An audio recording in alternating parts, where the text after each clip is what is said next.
everyone, it's me. For those of you who don't know me, my name is Alanna and I'm a Canadian, but I have been living here in the UK for the last 7 years, and let me tell you, I've seen some weird stuff.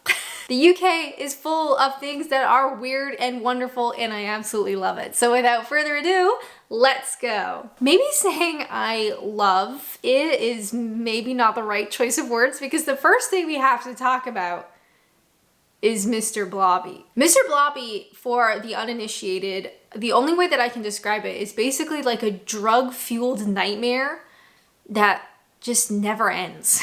You wake up and yet it's still there. I think such a weird, can I say weird? I'm gonna say, this deserves to be weird. It is such a weird, like, pop culture icon that I think it's safe to say it's very divisive. You either despise Mr. Blobby, you don't get it, you wish it would end, or you think it's hilarious.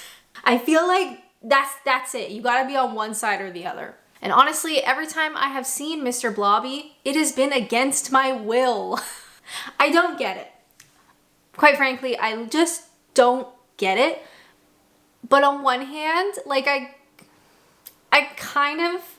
don't want to say appreciate. I guess what I'm trying to get at is I love that the UK is full of just strange things. Now that doesn't mean you're gonna like them all, because I don't like Mr. Blobby. I don't get it. But I love that the UK is so unique.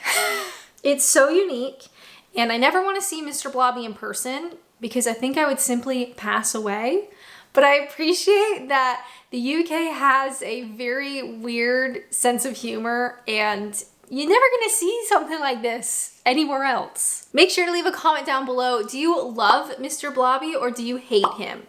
I feel like more people are gonna hate him, but let me know your thoughts in the comments. Another thing that you will only see in the UK, and I absolutely love this, and it's about biscuits, but actually court and biscuits. Biscuits in court, or is it cake? Now, I didn't know when I came to the UK about Jaffa Cakes. Jaffa Cake. Jaffa. Also, did you know Jaffa Cakes were introduced in the UK in 1927? Damn. Now, basically, in the UK, if you sell a chocolate-covered biscuit, you have to pay tax on said biscuit, but not cakes. So Jaffa Cake. Is it a cake? Is it a biscuit? If it is a chocolate-covered biscuit, they would have to pay tax. If it is a chocolate-covered cake, they would not have to pay tax. And so they went to court, which I just absolutely love. Can you imagine like an episode of The Good Wife? But it's Jaffa Cakes. So McVitie's defended their case that no, we're not a biscuit, we're a cake. All right, and here's why. And the court actually sided with them. And that even though Jaffa Cake has characteristics of both a biscuit and a cake, they would be considered a cake and avoid the tax. This whole story just makes me laugh. It's so British and I love it. But unfortunately, I hate Jaffa Cakes. I think they're gross. Another thing that you will only see in the UK has to do with TV, and perhaps that it is not free. So something that I learned very early on here in the UK is that you cannot watch TV for free. And I was very surprised. As a Canadian, I have never heard of a TV license before. That was a new one for me.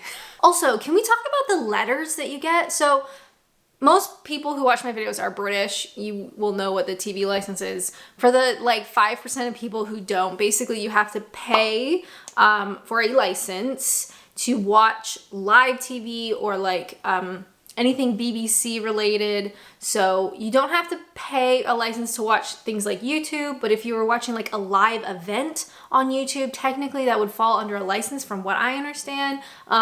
If you want to watch the BBC iPlayer, you have to have a license. You want to watch classic TV, you know, scrolling through the channels, you have to have a TV license. And with that, they send some wildly threatening letters. So I remember it typically happens like when you move house. So I have lived in a whole bunch of homes and flats here in Kent over the last 7 years. And it oftentimes will happen, you like move into a new property and you get a threatening letter and they're like, hey, we know that you're watching live TV and you don't have a license and we're gonna take you to court. Or it might say something like, we have begun formal like prosecution of you because we know you're watching TV without a license.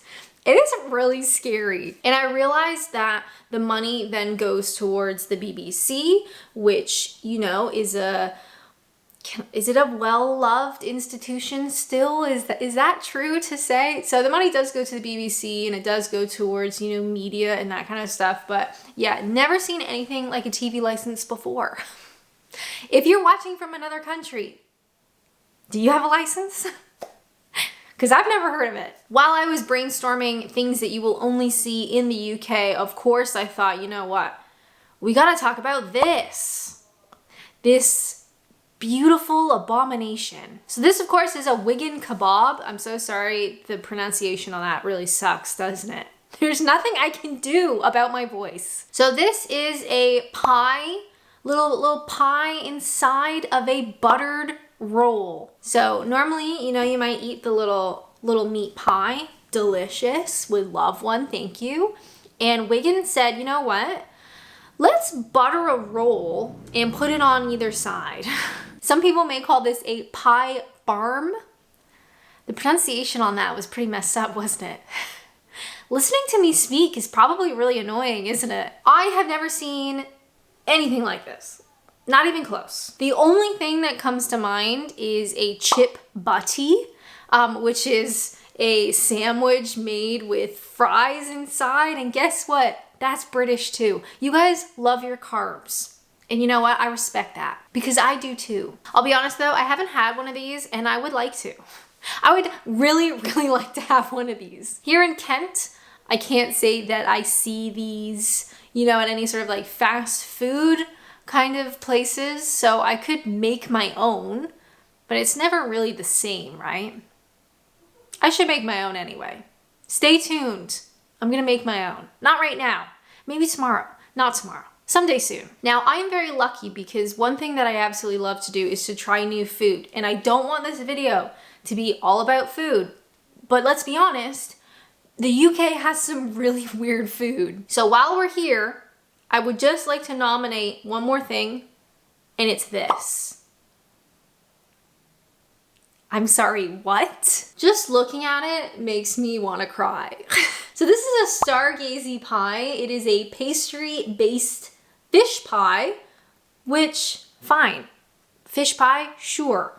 Obviously doesn't look like a fish pie, perhaps, because it has whole pilchards, which I didn't know what that is, but apparently it's basically like a slightly larger sardine, and the whole slightly larger sardines have to stick out of the pie and look at you. So, I will say, I love the UK, all right? I've worked very hard to be here. And I love that the UK has such diverse and interesting and historic food. Like a lot of food that is still consumed today has like historic connotations. And you look at something like this and you think, that looks medieval. And it probably is, but you can still get it today. And as someone from Canada, where, not to shade Canada, we don't really have that kind of history. Do you know what I mean? Like historical, traditional, medieval foods that people are still consuming. Doesn't really happen. So I appreciate that that kind of stuff still happens in the UK. Will I ever try one of these? Honestly, probably, because I hate myself. I think you should try everything twice, as long as it doesn't kill you. And I'm not allergic to fish or pies or pastry, so there's really no reason why I shouldn't try one. But there's something about the whole heads just looking at you that makes me question all of my life choices. Something that you will only see in the UK are Brits throwing themselves down a very steep hill to catch a rolling cheese. This, of course, is the Cooper Hill cheese roll, and I love it. And you might think, oh, this is like a nice little festival. People from all over the world come to this festival slash competition. All over the world. Perhaps like me, hearing about this, you think, ooh, that's really cute. That's really fun. How quaint, how silly. I want to partake. I want to go. I want to run down a hill chasing a bit of cheese. And then you see the footage. And you think, maybe not. This competition is rough. And people get hurt, which is not something we should laugh about. However, I wanted to include it in this particular video because recently a Canadian woman won her heat, won the race. And yeah, she was knocked unconscious for a little bit of it, but she won. Go Canada. Now, while I was researching about the cheese rolling thing, which has been on my radar for a while because I love cheese. And you guys, when you find out that I like cheese, everybody sends me a link to the cheese rolling festival.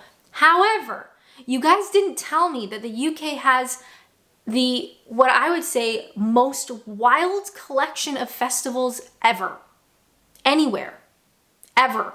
In the history of mankind. And I do think this needs to be a video like on its own, but I've written down just a taster list, okay? Taster menu of some of the most ridiculous festivals I have ever heard of. So of course, we have cheese rolling. How about the Dorset Knob Festival? It's basically a hard biscuit that people hurl competitively. We also have the Straw Bear Festival. So this man is led through the streets in Cambridgeshire, and honestly, looks like a horror movie. Then of course you have Bonfire Night. Now I have celebrated Bonfire Night for many years here in the UK. It is wild when you think about it. I guess that's one of the things, being here for 7 years, Bonfire Night has become a yearly tradition, right? But when I actually sit down and I think about it, that's pretty weird, isn't it? However, you guys didn't tell me that the village of Ottery St. Mary in East Devon goes a little bit above and beyond everybody else, right? So we're talking about fire. We're talking about fire in the streets. We're talking about literal blazing barrels of tar. I love this country. And really with that, we are only scratching the surface. So I'm gonna do a video about festivals shortly. If you guys have a festival that you want to include, please leave a comment down below. I guess I just never really thought about this before, but once I started Googling, I literally couldn't stop. And this is kind of lame, but while I was doing this, I was like, okay, so comparatively, what do we have in Canada? And I'm trying to think of like festivals that I have experienced that I've been to. Canada is obviously a giant country. So I'm from Ontario. I'm thinking Ontario festivals. Okay, like what kind of festivals? And do you know what festival came to mind? We have a peach festival where you go and eat peaches. And they have peach ice cream and peach pies and peach cobblers. And it is a festival about peaches. Which when you say it like that, kind of sounds kind of lame. Peaches are awesome though. But it's hard to compare peaches with burning barrels of tar. Another thing you will see in the UK that is so sweet and funny, and I think very British, has to do with offering things to British people.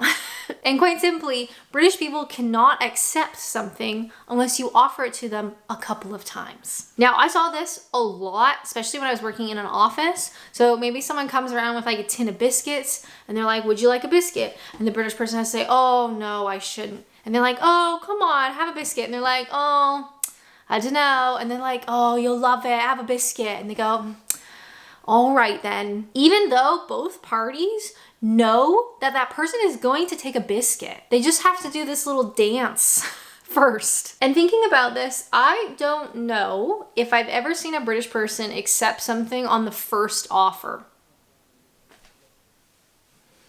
I don't think I've ever seen it.